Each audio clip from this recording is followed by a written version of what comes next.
நமஸ்காரம். Sri Balavinayaka arts and cultural ட்ரஸ்டின் சாயி வழி மார்கழியில் மார்கழி 7வது நாளான இன்று திருப்பாவை 7ஆம் பாசுரத்தை காண்போம்.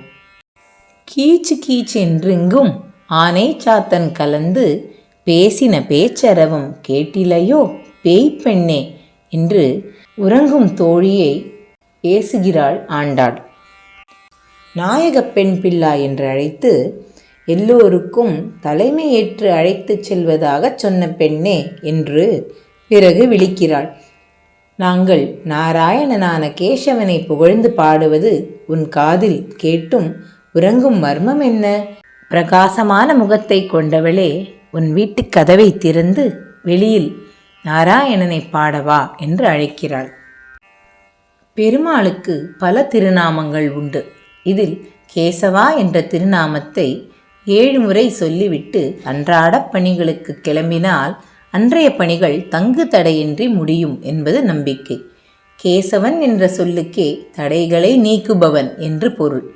கடவுள் ஒருவரே என்றும் ஞானிகள் அவரை விஷ்ணுவின் பல்வேறு பெயர்களால் அழைக்கிறார்கள் என்றும் சத்யசாயி பாபா கூறுகிறார். அனைத்து தெய்வீக வடிவங்களுக்கும் பின்னால் உள்ள ஒரு ஒற்றுமையை அவர் வலியுறுத்துகிறார். அனைத்து பெயர்களும் வடிவங்களும் ஒரே உருவமற்ற பரமபுருஷனுக்கு சொந்தமானது என்றும் சுவாமி கூறுகிறார். ஆகவே ஹரியின் திருநாமத்தை கூறி போற்றுவோம் வாருங்கள்.